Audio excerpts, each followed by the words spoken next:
திடீர்னு ஒரு இணையதளத்துல ஒரு செய்தி என்னன்னா, ஆர்யா, ஷாயிஷா தம்பதிகள், நம்ம ஊர் ஆர்யா, ஷாயிஷா.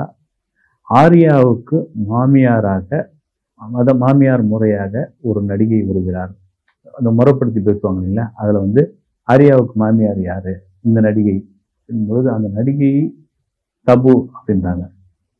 என்ன அது உங்க கதை புது கதையா இருக்குதுன்னும் போது அதை விலாவரியா எழுதி வச்சிருக்காங்க. அது கொஞ்சம் ரொம்ப குழப்பமாவே இருக்கு. வந்து என்னன்னா வந்து பாலிவுட் நடிகர் சப்னா ஹாஸ்மி, ஜாவேத் அக்தர் கவிஞர், இவங்களுடைய உறவுக்கார பெண் தான் தபு. தபு அப்படி சுத்தி சுத்தி சாயிஷாவுடைய அம்மா அப்படி வந்து ஆர்யாவுக்கும் அவங்க மாமியார், சின்ன மாமியார், பெரிய மாமியார், ஏதோ ஒரு மாமியார் அப்படின்ட்டு அது ஒரு பக்கம் இணையதளத்துல வைரலா போயிட்டு இருக்கும் பொழுது, சரி தபு அப்படின்னும் பொழுது எனக்கு வந்த ஞாபகம் என்னன்னா, கண்டுகொண்டேன் படம் தான். நான் வந்து அஜித் வந்து ஒரு பக்கம் அப்படி வந்து ஹேண்ட்ஸமா அப்படி வந்து என்ன சொல்லுவாங்க வந்து அப்படி எந்த பொண்ணு பார்த்தாலும் அல்றா மாதிரியான ஒரு லவ்வோட இருப்பாரு.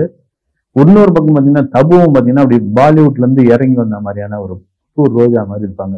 ஏன்னா அந்த சாங் ஏவிஎம்ல தான் செட்டு போட்டு ஷூட் பண்ணிட்டு இருந்தாங்க. இந்த படத்துடைய தயாரிப்பாளர் கலைப்புலி நானுதான். அந்த சமயத்துல ஒரு பத்திரிகையில் இருக்கும்போது போயிட்டு ஷூட்டிங் ஸ்பாட்டுக்கு கவர் பண்ணுவோம். இப்போ நீங்க போய் எடுத்துங்கன்ட்டாரு படத்தினுடைய இயக்குனர் ராஜு மேனன். இந்த சாங் வந்து ஒரு போட்டு மாதிரி செட்டு போட்டு எடுத்துட்டு இருக்கும் பொழுது ஒரு ஓரமா நின்று தபு அஜித்தை ஓரக்கண்ணால் சைட் அடிச்சத உண்மையா பார்த்தேன். ஏன்னா திரும்ப இப்ப அஜித் வந்து மாறி இருக்கும், வயசாகுது, அதை தாண்டி உடல் ரீதியான பிரச்சனைகள் அது இதுன்னு வந்தாலும் இப்பவும் அஜித்தை ரசிக்கிறாங்க. அந்த காலகட்டங்களில் அப்படி வந்து ஒரு பாலிவுட் நடிகையை வந்து சைட் அடிச்சது. அப்புறம் பத்திரிகையால் நாங்களாம் கூட 2-3 பேர்லாம் கூட எழுதியிருந்தோம். அதை எதுக்கு சொல்ல வரோம்னா, இப்ப வந்து இந்த தபு ஆர்யா மாமியார் மேட்ரு இதை தாண்டி தபு சில வருடங்களுக்கு முன்னாடி ஒரு இன்டர்வியூல சொல்லியிருந்தாங்க. ஏன்னா 53, 54 வயசாகுது, இன்னும் திருமணம் பண்ணிக்கல. திருமணம் பண்ணிப்பாங்களா பண்ணிக்க மாட்டாங்களான்னு கூட தெரியல. அந்த சமயத்துல ஒரு 4 வருஷத்துக்கு முன்னாடி ஒரு இன்டர்வியூ ஒன்று கொடுத்திருந்தாங்க. அதுல என்னன்னா, திருமணம் பண்ணிக்காமலே குழந்தை பெற்றுக்கலாம், குழந்தை பெற்றுக் கொள்வதற்கு திருமணம் அவசியமா அப்படின்ற ஒரு விஷயத்த ஒரு பேட்டியில சொன்ன உடனே எக்கச்சக்கமான பரபரப்பாயிடுச்சு. பாலிவுட் கொதிச்சது. இந்தியாவில் உள்ள ஊடகங்கள், அப்புறமா வந்து இந்த சமூக ஆர்வலர்கள், சமூக பொறுப்பாளர்கள் எப்படி வந்து தபு இதெல்லாம் சொல்லலாம், நம் கலாச்சாரத்துக்கு மீறிய இந்த விஷயத்தை எப்படி பேசலாம் அப்படின்ட்டு கேட்க ஆரம்பிச்சாங்க. அவங்க சொன்ன மீனிங் என்னன்னா, எனக்கும் வந்து குழந்தை பெற்றுக்கணும்னு ஒரு ஆசை இருக்கு. அந்த குழந்தை பெற்றுக்கிறதுக்கு ஒரு கல்யாணன்ற ஒரு முறை ஒன்றும் தேவையில்லை. ஒரு டெஸ்ட் டியூப் முறையில ஒரு குழந்தை பெற்றுக்க போறேன். இதுக்கு யாரும் ஒன்றும் எனக்கு வந்து சொல்ல வேண்டிய அவசியம் கிடையாது என்பது. அதுக்கப்புறம் அவங்களுடைய வயது, அந்த உடல் சார்ந்த விஷயத்துக்கெல்லாம் முடியாதுன்னு சொல்லிட்டாங்க பொழுது. இந்த குழந்தை பெற்றுக்கணும், அந்த அதாவது வந்து திருமணம் செய்து கொள்ளாமலே ஒரு குழந்தை பெற்றுக்கிறதுல என்ன தப்பு அப்படின்னு அவங்க கேட்டதுக்கான விஷயம் என்ன அப்படின்னா, ஒரு 50 வயசை கடந்த பிறகு அவர்களுக்கு உடல் ரீதியான பிரச்சனை, குறிப்பாக ஆஸ்மா மாதிரியான ஒரு பிரச்சனை ஏற்படுது. ஷூட்டிங் ஸ்பாட்ல திடீர்னு நடிச்சுக்கிட்டே இருப்பாங்க, மேல் மூச்சு கீழ் மூச்சு வாங்க ஆரம்பிக்குமா, அப்ப அந்த ஹின்னலர் எல்லாம் வச்சு அடிக்க ஆரம்பிப்பாங்க. அப்புறமா கொஞ்சம் ரெஸ்ட் எடுப்பாங்க, திரும்ப ட்ரீட்மெண்ட் எடுப்பாங்க, மாத்திரை மருந்து சாப்பிட்டுட்டு இருக்கும்பொழுது அவங்களுக்கு ஒரு ஆசை, திருமணமாகி கணவன் குழந்தைகள் இருந்து நம்மளை பார்த்துக்கிட்டா எப்படி இருக்கும் அப்படின்னு. சரி கணவனை கூட விடுங்க, ஒரு குழந்தை இருந்தா நல்லா இருக்குமே, நமக்கு ஒரு துணையா இருக்குமே, இப்பதான் நம்ம ஃபீல் பண்ண வேண்டியதா இருக்குது அப்படின்ற ஒரு ஒரு அடிமனதனுடைய ஒரு ஆசையினுடைய வெளிப்பாடு தான் அது. அப்படி சொல்லியிருந்தது. அப்புறம் அந்த ஊடகங்கள்லாம் எழுத பிறகு நான் சொன்னது வந்து டெஸ்ட் பேபியை பத்தியா நான் சொன்னேன், நீங்க ஏங்க இப்படி எல்லாம் தப்பா புரிஞ்சுக்கிட்டீங்கன்னு அப்படி சொல்லிட்டாச்சு. இன்னொரு இடத்துல வந்து எனக்கு தெரிஞ்சு அஜய் தேவகான் கூட தான் அவங்க நிறைய படம் பண்ணியிருக்காங்க. அதுக்கு ஒரு ரீசன் இருக்கு, அதை நான் அப்புறம் சொல்றேன். நான் அஜய் தேவகான் தபு நடிச்ச ஒரு படத்தினுடைய ப்ரெஸ் மீட்டு. அந்த ப்ரெஸ் மீட்ல உட்காந்துட்டு இருக்கும் பொழுது வழக்கம் போல நம்ம ஊர்ல இந்த கல்யாணம் ஆகாத ஹீரோக்களை நம்ம பெரும்பாலும் கேள்வி கேட்போம் இல்லைங்களா, எப்போ கல்யாணம் அப்படின்னு. அதுதான் அந்த கேள்வி நிறைய கேள்விகளாக வைக்கப்பட்டது சிம்புவிடம் தான். எப்ப சார் உங்களுக்கு கல்யாணம், எப்ப சார் உங்களுக்கு கல்யாணம்னு இன்னைக்கு வரைக்கும் கேட்டுட்டு இருந்தாங்க. அதே போலதான் தபு வந்து உட்காடுறாங்க அந்த ப்ரெஸ் மீட்ல. அஜய் தேவகான பக்கத்துல இருக்காரு. பட சம்பந்தமான கேள்விகள் மட்டும் கேளுங்க அப்படின்னு அந்த பட பிஆர்ஓ தரப்பில் மீடியா கிட்ட கேட்கப்பட்டாலும் அவர்கள் எடுத்து வீசுற முதல் கேள்வி என்னன்னா, தபு இவ்வளவு வயசாவது, எப்போ உங்களுக்கு கல்யாணம் நடக்கும் போது, எப்போ கல்யாணம் பண்ணிக்க போறீங்க அப்படின்னு அவங்களுக்கு கொஞ்சம் சுருக்குன்னு இருக்குது. சரி மீடியா முன்னாடி தன்னுடைய கோபத்தையும் இதுவும் காட்ட முடியாது அப்படின்றதுக்காக, நான் கல்யாணம் பண்ணாததற்கு காரணமே அஜய் தேவ்கான் தான் அப்படின்னு அவர் கை காமிச்சு விட்டு எழுந்து போயிடுவாங்க. அப்படியே கேமரா எதுவும் மீடியா மொத்தம் பிக்சர் பண்ணோன்னே இவர் கொஞ்சம் பயங்கர ஷாக்கிங் ஆகிடும். என்னடா ரொம்ப பிரச்சனை. அஜய் தேவ்கானுடைய மனைவி கஜோல் இருக்காங்க. அங்கே இல்லை இருக்காங்க. ஏன்னா இது மாதிரி வந்து தபு சொல்லிட்டு போயிட்டாங்க. அப்போ ஒரு அப்படியே சமாளித்து ஒரு உண்மையை சொல்லுவார் அவர் வந்து. தபு இப்படி சொன்னதுக்கான காரணம் வந்து அவருடைய சின்ன வயதில் ஏற்பட்ட ஒரு கசப்பான அனுபவம், ஒரு வடு, அவர் மனதிலிருந்து மாறாத ஒரு விஷயம். அதற்கு காரணம் அவருடைய அப்பா அப்படின்னு. மீடியா கொஞ்சம் பரபரப்பாயிடும், சுவாரஸ்யமாயிடும்.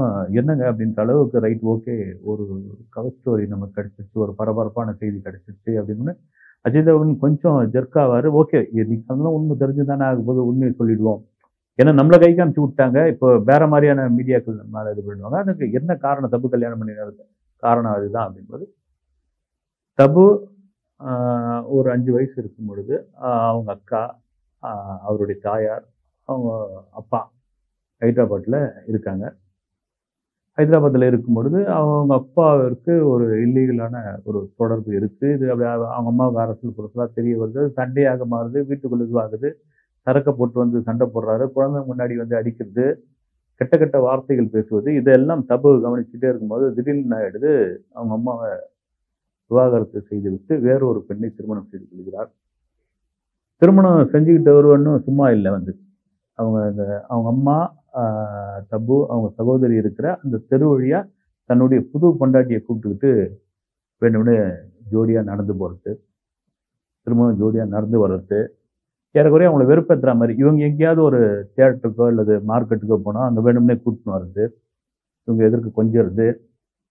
இது வந்து என்ன பார்க்க பார்க்க பார்க்க சின்ன வயசு பொண்ணு தானே, குழந்தை தானே, ஒரு வடுவா மாறுது. அம்மா வந்து அழறாங்க, புலம்ப ஆரம்பிக்கிறாங்க, கண்ணீர் வடிக்கிறாங்க. ஏறக்குறைய அவங்க அப்பா வந்து ஒரு சைக்கோவாக வந்து தப்பு பார்க்க ஆரம்பிக்கிறாங்க அந்த 5-6 வயசுல. அதுதான் உண்மை. சரி இதுக்கப்புறம் இங்க இருந்தோம்னா நம்முடைய குழந்தைகளுடைய வாழ்க்கை பாதிக்கப்படும், நமக்கும் மன உளைச்சல் உண்டாகும்னு ஹைதராபாத்ல இருந்து அவங்க வந்து அப்படியே மும்பைக்கு வந்து குடியேறாங்க. மும்பைக்கு வந்து குடியேறணும். தபுவுடைய அக்கா வந்து ஒரு சின்ன சின்ன ரோல்ல நடிச்சிட்டு இருக்காங்க. அப்புறம் டிவி சீரியல்ல வந்து தலை கட்டுறாங்க. இப்படியா இருக்கும்பொழுது சரி அக்காவோட தங்கச்சி நல்லா இருக்காங்களேன்னு சொல்லி தபுக்கு வந்து ஒரு வாய்ப்பு கிடைக்குது. அது காரணம் என்னன்னா உயரம் வந்து கிட்டத்தட்ட 6 அடி உயரம், நல்ல ஒரு யுவான முகம். அப்படி கிடைக்கிற இதுல வந்து நடிக்க ஆரம்பிக்கிறாங்க. நடிக்க ஆரம்பிச்சு பெரிய அளவுல ஒரு இட்டுலாம் கூட இல்லைனாலும் வந்து இந்த பொண்ணு நல்லா இருக்கு, இந்த பொண்ணு நல்லா இருக்கு, இந்த பொண்ணு நல்லா இருக்கு அப்படின்றாங்க. ஆனா வியூ பாயிண்டர்ல பாக்குற கேமராமேன்லாம் என்ன சொல்றாங்க, எப்ப பார்த்தாலும் மூஞ்சில வந்து எப்ப பார்த்தாலும் ஒரு சின்ன சோகம் இருந்துகிட்டே இருக்கு, சிரிக்கவே மாட்டியா நீ அப்படின்னு கேட்குறாங்க. நீங்க கூட பாருங்க காதல் தேசம் படம் பாருங்க, அப்புறமா வந்து இருவர் பாருங்க, கண்டுகொண்டேன் பாருங்க. தபுவுடைய கேரக்டர் சிரிச்சா மாதிரியே இருக்காது. முகத்துல ஒரு மெல்லிய சோகம் இருந்துகிட்டே இருக்கும். இப்படி கேமராமேன்ஸ் வரவங்க அத்தனை பேரும் ஆங்கிள் வச்சு பார்க்கும்பொழுது அவங்க லென்ஸ்ல ஏதோ ப்ராப்ளமா, ஃபில்டர்ல ஏதோ ப்ராப்ளம் மாத்தி போட்டா கூட இதுதான் வந்து சில சீரியஸ் கேமராமேன்லாம் கேட்குறாங்க. அதுக்கு ஒன்றும் பதிலே சொல்ல சிரிப்பா சின்னதாக ஒரு சிரிப்பு மட்டும் சிரிக்கிறாங்க. அது உள்ளுக்குள்ள இருந்த வேதனை அதுதான் வந்து. சின்ன வயசில் தன் அப்பா நடந்து கொண்ட விதம், தன் அம்மாவை செய்த டார்ச்சர், தங்கள் கண் முன்னே இன்னொரு பெண்ணோடு வந்து அப்படி போறதும் வரத்தும் வெறுப்பேற்றுறதும் அந்த ஒரு விஷயம் வந்து ஒரு மனதில் ஆறாத வடுவாக மாறிவிட்டது.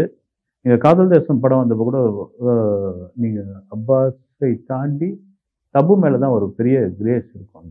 அது காரணம் என்னன்னா ஒரு ஒரு சவுத் இந்தியன் முகம், என்ன சொல்றது, ஒரு பக்கத்து வீட்டு பொண்ணு மாதிரி தான் இருப்பாங்க ஒரு பாலிவுட் நடிகையா இருந்தாலும். ஆனா பாத்தீங்கன்னா என்ன இந்த கேரக்டர் ஏன் சோகமாவே இருக்கு அப்படின்ட்டு கேட்க ஆரம்பிச்சோம். இதை போலதான் நீங்க பாலிவுட் படத்திலேயே அது மாதிரியான ஒரு விஷயம் பல படங்கள்ல இருந்தது. இது காரணம் என்னன்னா அகத்தின் அழகு முகத்தில் தெரியும் விஷயம் உள்ள வந்து ஊறி போயிடுச்சு. இந்த மாதிரி இதுதான் அஜய் தேவ்கான் வந்து அந்த பிரஸ் மீட்ல சொல்றாரு. அவங்க அப்பா பண்ண வேலை, அவங்க அப்பா பண்ண கொடுமை, அவங்க அப்பாவை வெறுப்பேற்றின ஒரு விஷயம்தான் அவங்க திருமணம்ன்ற ஒரு விஷயத்துக்குள்ளே வரல அப்படின்னு.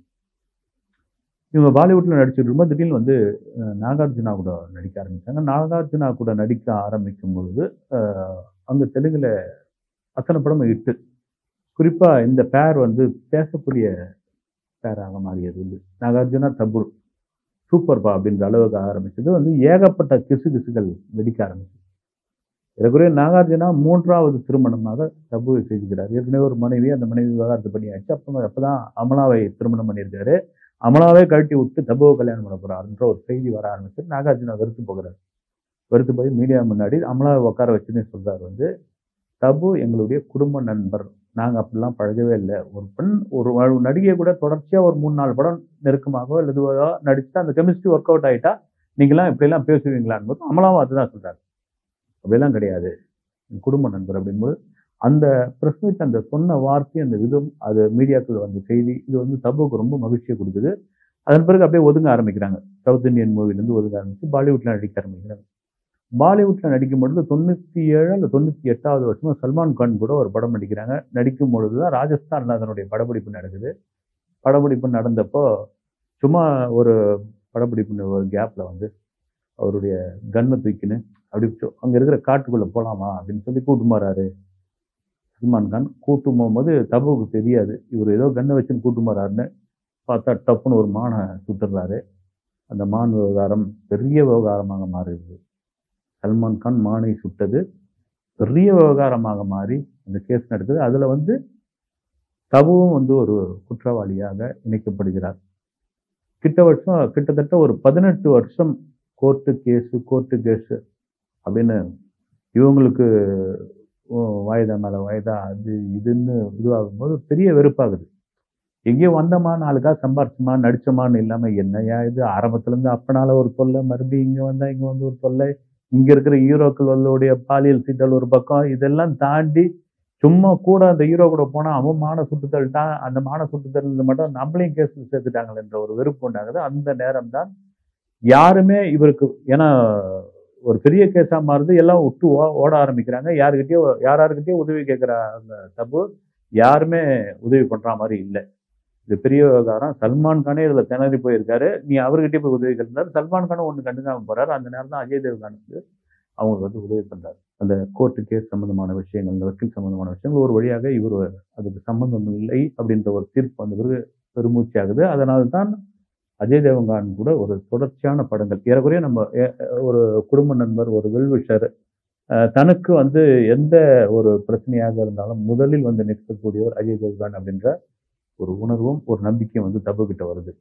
இப்போ கூட வந்து கைதி படத்தினுடைய ரீமேக் போலா, அந்த படத்தினுடைய ஒரு பிரஸ் மீட்ல யாருமே எதிர்பார்க்காமல் அப்படி கட்டி பிடிச்சி அஜய் தேவ்கான் வந்து ஒரு முத்தம் ஒன்று கொடுத்துருப்பாங்க தபு. அதுதான் சொல்றாரு வந்து யாரு அஜய் தேவ்கான் அந்த பிரஸ் மீட்ல, நீங்க பாட்டுன்னு வந்து தபு பாட்டுன்னு சொல்லிட்டு போயிட்டீங்க, இதுதாங்க காரணம், அவங்க அப்பா வந்து கொடுமைக்காரர் அப்பா அப்படின்னு சொல்லி. இதையெல்லாம் தாண்டி இன்றைக்கு வரைக்கும் அவங்க திருமணம் பண்ணிக்கன்ற ஒரு விஷயம் இருக்கு இல்லைங்களா, அது எவ்வளோ பேர் அவருக்கு வந்து கஜோல் உட்பட அப்போ மறைந்த ஸ்ரீதேவி கூட ஒரு நாள் முழுக்க கூப்பிட்டு கிளாஸ் எடுத்தாங்களா, நான் ஒரு சீனியர் நடிகை, நீ என்னதான் வந்து தனிச்சு இருந்தாலும் அது வாழ்க்கையாகிடாது, ஒரு திருமணம் தான் ஒரு முக்கியமான விஷயம் அப்படின்பொழுது அதெல்லாம் காதுலே வாங்கிக்கல, எனக்கு வந்து உள்ள இருக்கிற வழி யார்கிட்டையும் சொல்ல முடியாது, எனக்கு வேணாம், அந்த வாழ்க்கையே வேணாம் சொல்லி இன்னைக்கு 53, 54 வயதாகிவிட்டது. ஓகே, இப்போ வந்து யார் துணையும் இல்லைன்னாலும் வந்து சரி ஓகே நான் பண்ணிக்கிட்டு இருக்கேன், நடிச்சிட்டு இருக்கேன் அப்படின்ற ஒரு விஷயம் இருக்கு. தபு தமிழ் சினிமாவை, தென்னிந்திய சினிமாவை தாண்டி அதுவும் குறிப்பாக பாலிவுட் படம், அந்த பாலிவுட் படத்துலையும் ஒரு தனக்கு பிடிச்ச ஒரு கேரக்டரா இருந்தா, இந்த கேரக்டர் சரியா இருந்தா மட்டும்தான் ஒத்துக்கிறாங்க. நீங்க சம்பளம்லாம் அதுக்கு அப்பாற்பட்ட விஷயம், இதுதான் முக்கியமான விஷயம். அதே சமயம் யாராவது திருமணத்தை பற்றி தன்னிடம் இப்பொழுது ஏதாவது கேட்டா எரிச்சலாகி அந்த இடத்தை விட்டே கிளம்பிடுறாங்க. சமீபத்தில் நடந்த ஒரு படப்பிடிப்பில், பாலிவுட் படப்பிடிப்பில் ஒரு கேஷுவலா வந்து ஒரு சீனியர் டைரக்டர் வந்து தபு கிட்ட இப்படி தான் கிண்டல் அடிப்பார் வந்து, உனக்கு வேணா இப்ப மாப்பிள்ளை பார்க்கட்டுமா அப்படின்னு ஒரு வார்த்தை சொன்னது. அவங்க எந்த மூட்ல இருந்தாங்களோ, இவர் ஒரு ஜாலியான மூட்ல இருந்தாங்க, அவங்க வேற ஒரு மூட்ல இருந்திருக்காங்க. ஒண்ணுமே சொல்லியா செட்டை விட்டு காரை எடுத்துக்கிட்டு வெளியே போனவங்கன்னா அந்த சீன், முக்கியமான சீன், காட்சி எடுக்க வேண்டியது, போன் மேல போன் அடிக்கிறாங்க, போன் சுவிட்ச் ஆஃப், கிட்டத்தட்ட அவங்கள வலைவீசி தேடுறாங்க. 10 நாளா ஆளே காணோம்.